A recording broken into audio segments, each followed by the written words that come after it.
All right, good morning, everybody, and thanks for getting up early on this last day. For this session's all about steel coatings, and I often thought, you know, when we run these things, I often think, like, wouldn't it be cool if we had walk-up songs? So this session, the walk-up song would be "Rust Never Sleeps" from Neil Young. So yesterday I did a poor imitation of Jim Nelson, and today I'm going to do a poor imitation of Raj Alani, who runs the FHWA Bridge Preservation Expert Task Group. So I'm going to talk a little bit about what those initiatives are that we're working on. You've heard some of them, so I'll probably be quick. The other caveat that I like to tell people is I'm from New Jersey and I'm going to talk fast because that's what we do. With anything that comes from FHWA, there's always a disclaimer, right?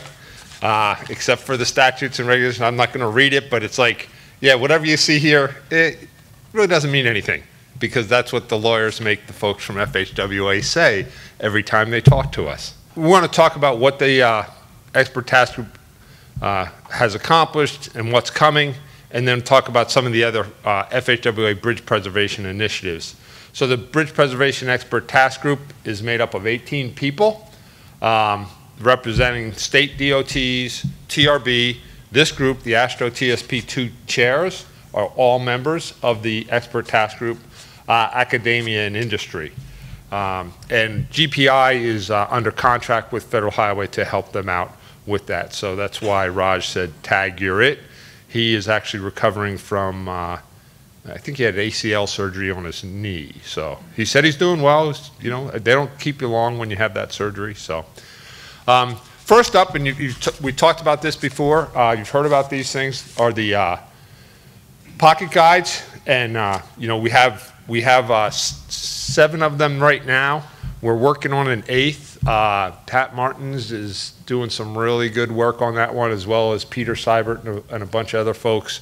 But so the 7 that we have so far basically are bridge cleaning, removal and replacement of bridge coatings, spot zone and overcoating, repair of bridge concrete substructure elements, removal and replacement of bridge coatings, maintenance of concrete bridge deck patching. So whatever, there's 7 of them, and it's too small for me to read, so I don't know.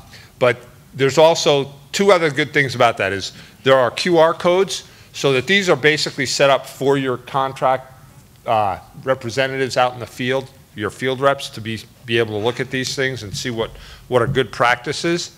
And so there's QR codes, so they can download these onto their phone.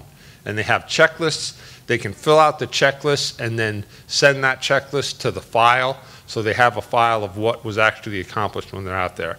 The other good thing about this is, and this is for the state representatives mainly, but it's, you know, it's also for industry as well, is TC3, the educating arm of ASTRO, has developed free training around each one of these, and it's virtual training. So, you know, it's about 2 hours. You know, you can go in there, and they've developed some nice training for that. The one that's under development is rigid cementitious concrete bridge deck overlays, and this is the one that Pat and Peter have been working on, and a few other folks from DOTs, and myself as well. And, you know, so this is a pocket guide, right? So you think a pocket guide, that's supposed to be small. Well, when we were talking about rigid cementitious concrete deck overlays, there's basically 4 or 5 different types. There's LMC, UHPC, there's low slump concrete. So when we put this one together, it was like 60 pages. And we said, this is way too big. And that was the comment we got back from the reviewers. And so what happened is we were ready to, you know, publish it, and they said, let's split it up into 4 smaller ones, which is really going to be more helpful for the end users, because it's going to be, there's going to be one on LMC, there's going to be one on UHPC, there's going to be one on low slump concrete, and there's going to be one on supplemental cementitious materials like fly ash, granulated blast furnace slag, etc. So, you know, that's what's coming for this one. So you'll be getting 4 for the price of 1. And then we've got a couple more that are in the works once we complete that one. One will be polyester polymer concrete overlays, and then bridge deck sealing. So the other thing that the Bridge Preservation Expert Task Group works on are case studies. So we've got 3 case studies, and one of them was similar to what Andrew talked about yesterday, the response to bridge impacts. And it was funny because we cited, I think, Minnesota, Michigan, Iowa, Ohio, Pennsylvania in the case study. And I was looking at it last night, and I was saying, this is exact, because I said to Andrew, I said, we have a case study on this, so I sent him a link. And I was looking at it last night, I was like, yeah, this is exactly what, Andrew does, ITD does. It's exactly the same stuff that we talked about here. So we do have one other report that we're working on, and this is the one that Travis shared yesterday. It's about the prioritization of preservation for locally owned bridges. And again, this is a non-binding reference document because that's what FHWA makes you say. So, but it hasn't been formally published on FHWA's website just yet. It's undergoing a 508 compliant review. I just saw the little back and forth between Raj and our technical editor. Looks like it'll be ready to be published any day now. So that's why Travis couldn't give you the link, because it's not actually a link yet, but it's out there on the internet as a document. So the other thing that we do is we publish newsletters. We've done 3. We've got one coming up, and it's going to be on Bridge Health Index. George Hearn is the ghostwriter for that one, so look for that coming up here in the early fall. He said he was going to get to it before kids got back to campus, so he's kind of working on a deadline right now to get it to us this month. That's kind of what the Bridge Preservation Expert Task Group's been up to, and now I want to talk a little bit about some of the other FHWA bridge preservation initiatives. First up is, I know most of you know about Everyday Counts. So Everyday Counts 6 is the one that's out there right now.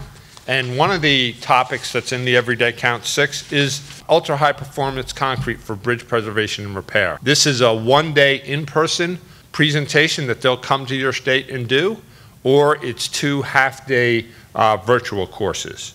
Talk about deck overlays, bridge end repairs, link slabs, and closure pours, and things that basically people are using UHPC for now. Everyday Counts is going to, quote, run out. Everyday Counts 6 is going to run out here this spring.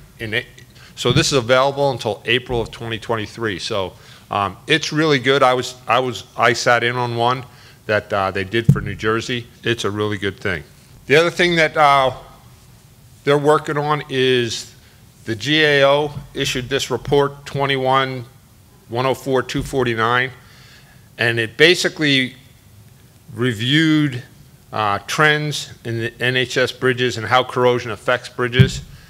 And the reason why they did it is because House report said you need to review the status of how bridge corrosion control is planning. So GAO did the report, they issued the report, and FHWA now has to respond to that report. So that's basically what they're working on. So what did the GAO find? They found that, and I think we've heard this before, right? That deck area of NHS bridges in poor condition has decreased. That's a good thing, right?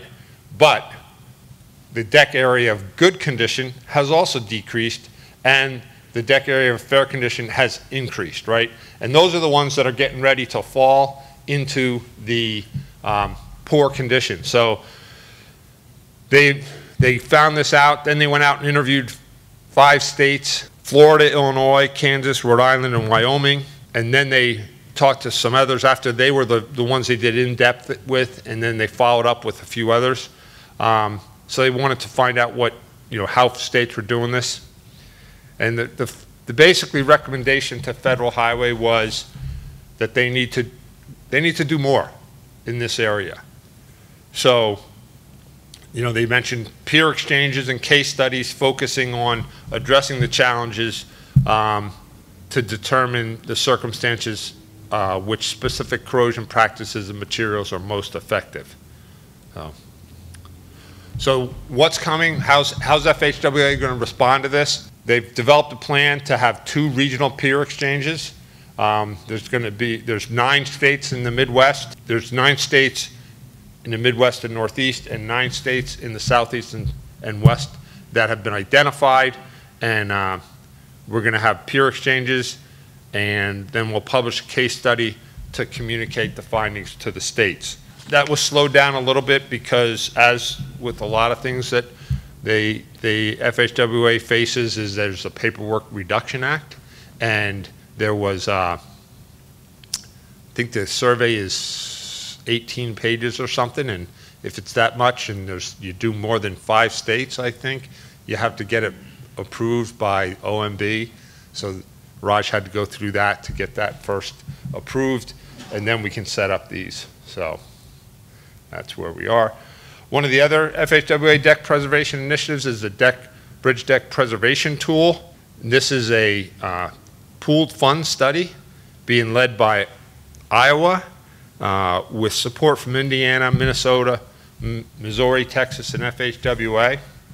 And this is basically going to work in conjunction with LTBP's InfoBridge, but it'll be a tool that'll optimize the solutions for preserving bridge decks. Another thing that they're working on, Hoda Zari from the NDE Turner Fairbanks Research Center lab manager, working on the feasibility and economics of NDE and structural monitoring and bridge preservation. They want to define the threshold for collecting data. They want to evaluate those benefits and then develop decision matrices. The last one that Raj wanted me to talk about was the FHWA's Bridge Preservation Research Roadmap. Basically, this is a group that Ping Lu is leading, and she's gotten together the TRB, Bridge Preservation, Bridge Management, and Bridge Maintenance TRB committee chairs. We've got some academia help, as well as folks from this group, as well as the AASHTO T9 and AASHTO MAC. So the plan is, back in 2008, there were some of us in this room that were involved with this group. At that time, there was a research roadmap done that has not been revisited, and that's what this effort is, to develop a research roadmap. And that's all I have for you. So hit the Rust Never Sleeps music, Zach? No. Does anybody have any questions? The preceding was produced by the National Center for Pavement Preservation. More information can be found on the web at pavementpreservation.org. Additional support provided by Michigan State University.